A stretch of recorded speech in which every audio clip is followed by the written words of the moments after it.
안녕하세요, 표원토스 여러분. 오늘은 26번째 책이거든요. 이 책입니다. 폭염살인. 이 책은 제가 이번 여름이 너무 더운데 교보문고에 우연히 갔다가 발견한 책이고요. 정말 폭주하는 더위잖아요. 더위가 정말 폭주하고 있습니다, 여러분. 그래서 지난 여름이라고 해도 되겠죠. 아침 저녁으로 선선한 바람이 불고 있긴 하니까 지난 여름에 굉장히 덥지 않았어요? 그래서 너무 더워가지고 그리고 안 좋은 소식들도 많이 들리고 그랬었던 것 같아요. 뭐 취약계층에 있는 사람들이 이제 더위를 못 이긴다든지 아니면 이제 야외에서 일하시는 분들이 많이 사고가 난다든지 하는 여러 가지 사건들을 이렇게 뉴스를 접하면서 좀 마음이 안타깝기도 하고 근데 앞으로 우리 더위는 사실 어떤 현상일까, 그다음 어떻게 우리가 대처해야 하는가라는 생각을 좀 하게 되었습니다. 제가 요즘 읽는 책들이 걱정 인형이 되는 책들 같은데요. 여러분들은 좀 더위에 대해서 어떻게 생각을 하셨었어요? 더위는 그냥 더우니까 참아야지, 에어컨인데 가서 해야지, 아이스 아메리카노를 마셔야지, 아사추 같은 것도 뜨고 있던데 그런 거를 좀 먹으면서 해소해야지, 오늘 피서를 가야지 라는 생각을 하셨는지도 모르겠어요. 그래서 프랑스나 유럽은 사실 여름에 휴가를 한 달 동안 간다고 해요. 그래서 너무 무더운 날 일을 하지 않는다고 하거든요. 그런 문화적으로 정착된 나라도 그렇지만 이제 개발도상국이나 일을 해야만이 사는 사람들도 있잖아요. 그런 사람들은 그대로 더위에 노출되게 되지 않을까라는 생각을 좀 많이 해봅니다. 그래서 이 책에도 계급사회라고 하거든요. 열을 컨트롤할 수 있는 건 이제 계급이 높을수록 컨트롤 가능하고, 계급이 낮을수록 컨트롤 가능하지 않다라고 얘기도 하면서, 지리적 위치 자체도 시원한 곳에 부자들이 많이 살고, 좀 힘든 곳에 취약계층들이 산다라고 해요. 그래서 실제로 온도 차이가 많이 난다고. 그래서 사람한테서의 어떤 그 사람다움에서 뺏어가는 게 환경인 것 같아요. 환경은 이제 사람이 살고자 하는 그 어떤 환경이 있잖아요. 그 환경을 넘어서면은 좀 힘들어지는 것 같긴 합니다. 그래서 여기서는 앞부분에서는 이제 고열병에 대해서, 열병에 대해서 나와요. 열사병이라든지 열이 어떻게 우리 몸에 대사를 일어나는지에 대해서 나오고, 그래서 정말 신부 온도가 올라가서 이제 단백질 변성까지 가는 과정을 아주 다양하게 적어져 있고, 그 다음에 예시도 나와 있습니다. 그리고 이제 많은 편견들이 있어요. 옛날에는 뭐 흑인들 노예 제도가 있었기 때문에 흑인들이 모카솜밭에서 막 일할 때 굉장히 더운 땡볕이었다 그래요. 그런 땡볕에는 이제 백인들보다 흑인들이 좀 더 견딜 수 있다, 뭐 이런 이론도 많이 발표해서, 그래서 더 흑인들이 더 강하다라고 하는데, 사실 사람이 뭐가 차이가 있겠습니까? 더우면 다 같이 더운 거죠.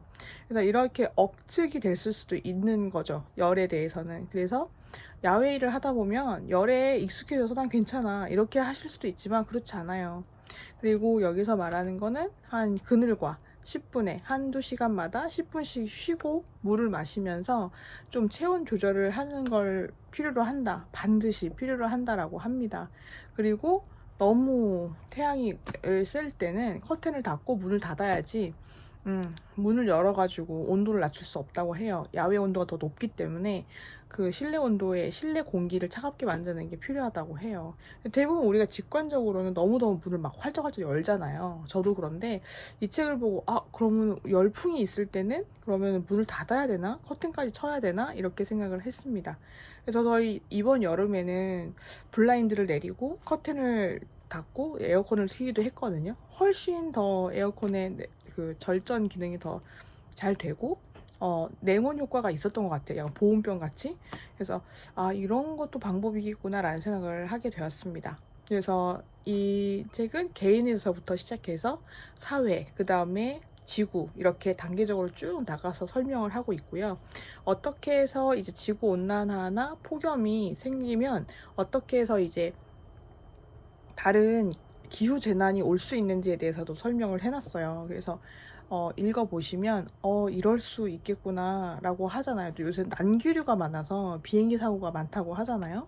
그래서 이런 여러 가지 우리가 예측할 수 없는 게 기후변화인 것 같아요. 그래서 갑작스럽게 바뀌는 거, 뭐 온대, 아열대, 뭐 이렇게 우리가 지도상에서 나눠왔던 이런 통상적인 기후가 아니라 음, 아주 급작스럽게 변하는 거 있죠. 그러니까 우리 서울에서도 요새 그랬었던 것 같아요. 밤마다 폭우가 내려가지고 이게 열대지방에서 나오는 그런 비 아니야? 뭐 약간 이렇게 생각을 했었던 것도 같은데 어, 좀 많이 변하고 있긴 해요. 벚꽃 개화 시기도 점점 빨라지고 있는 것 같고 그래서 우리가 그 어떤 적정 온도가 2도가 넘으면 지구에서 사람이 살 수 없다는 그 2도가 넘으면 안 된다는데 지금 1도가 넘었고 이제 0.5도 올라가는 게 너무 급작스럽게 올라가고 있다라고 하는데 걱정은 좀 됩니다. 그렇죠? 근데 이게 정말 국제적으로 국가나 기업들이 다 나서서 해야 될 일인 것 같아요.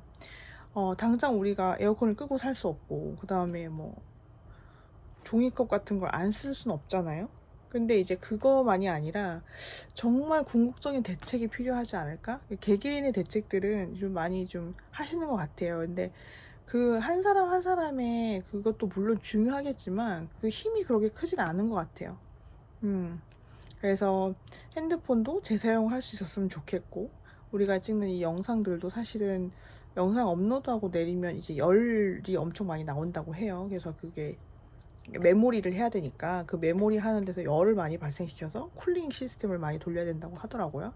옛날에 미션 임퍼서블에 나왔던 것 같아요. 그죠? 그런 것도 생각을 해보면 이거 업로드하는 게 맞나라고 싶기도 하고 이게 뭔가 개발과 지구 온난화가 이게 섞여 있는 걸까라는 생각도 하고 아니면 옛날엔 다 비행기 타고 차 타고 가서 만났지만 지금은 이제 이렇게 온라인으로도 만날 수 있는 게 어쩌면 그 에너지가 덜 드는 건가?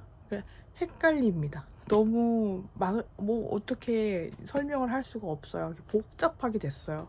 지구온난화 이슈도 마찬가지인 것 같아요. 여러 가지 일이 있는 것 같고 요즘에 대두되는 거는 사회 문제는 그거잖아요. 북극을 개발하자. 북극이 빙하가 다 녹으니까 이제 거기를 개발할 수가 있다는 거예요. 실크로드처럼 러시아에서 쭉 갈 수 있는 그런 항로를 개발할 수도 있고 옛날 타이타닉 위로 올라갔던 것처럼 그러니까 이제는 해빙선 뭐 이런 것도 없이 그냥 쭉 갈 수도 있다고 그런 전망을 하면서 거기 원유라든지 거기 자원이 있으니까 그 자원을 또 개발해야 된다라고 하는데 정신을 못 차리는 걸까요? 아니면 좀 우려스럽긴 하거든요. 사실은 우리가 안 가본 데잖아요. 안 해봤던, 인류가 안 해봤던 일을 하는 거잖아요. 그래서 좀 걱정이 돼요. 자꾸 안 해봤던 일을 해야 하는 게 맞는 건가? 안 맞는 건지? 이게 맞는 게 아니고 방향성인가? 라는 생각을 했을 때는 여러 가지 생각을 하게 됩니다. 그래서 마지막 장면에서 이분이 북극에 대해서 조사를 하러 갔을 때 북극곰하고 마주쳤는데 앙상한 가죽만 남은 북극곰을 마주쳤다. 새끼를 데리고 있었다. 근데 이제 그는 나를 죽이지 않았다. 왜냐하면 우린 총을 들고 있었기 때문인데 뭐 이렇게 하면서 막 이렇게 마무리를 하는데 마음이 좀 아프긴 했어요. 그죠? 그래서 이런 쪽 내용은 해결하지 못하는 죄책감도 있고 내가 지금 누리고 있는 이 혜택에 대해서 좀 죄책감도 갖게 되고 여러 가지 그냥 좀 죄책감을 좀 많이 갖게 되는 것 같아요. 그래서 이번에 저도 뭐 커피도 끝난다, 뭐 초콜릿도 이제 더 이상 기후온난화 때문에 재배할 수가 없을 거다. 왜냐면 물 부족이 되니까 이게 물 부족이 되면서 아보카도 하나에 물이 사용되는 양이 얼마나 많은지 아냐 이렇게 해가지고 저도 아보카도도 끊기도 했거든요. 그래서 근데 끊는 게 정답은 아닌 것 같은 좀 뭔가 이런 생각이 좀 있긴 하지만 사실 저로서 할 수 있는 건 그거밖에 없는 것 같아요. 그죠? 그래서 여러 가지 생각을 많이 하게 됩니다. 그래서 많이들 이제 똑똑하신 분들이 좀 많이 이제 협업을 하셔가지고 정말 우리가 지구 온난화를 어떻게 막을 수 있을지에 대해서 좀 더 고민을 해주셨으면 좋겠고 뭐 탄소 집집기 같은 거를 많이 만든다고 해요. 증집기 같은 거. 그게 뭐 대안이 될 수 있겠나라는 생각도 들고 뭔가 좀 복잡해지고 있습니다. 그죠? 그래서 생태계가 이렇게 빠르게 변해가는 걸 목격하는 세대가 되는 것 같아요. 그래서 좀 마음이 참잡하고 어떻게 이게 좀 해결이 되는 방향으로 많이 이제 모든 국가가 나서서 좀 했으면 좋겠습니다. 제발 바래집니다. 그래서 이런 책도 그래서 쓰신 게 아닐까, 우리한테 좀 경고를 하고 우리한테 좀 안일한 감정을 좀 없애게 하기 위해서. 결국 폭염이라는 게 결국 나한테 돌아오는 거기 때문에 모두한테 돌아오는 거잖아요. 그래서 좀 생각을 많이 해보게 한 책이었습니다. 여러분도 이런 책들을 좀 읽으면서 다가올 미래에 대해 그냥 걱정만 하지 말고 우리가 어떻게 할 수 있을까를 좀 고민할 수 있는 시간이었으면 좋겠습니다. 그러면 여러분도 오늘도 평온 독서하세요.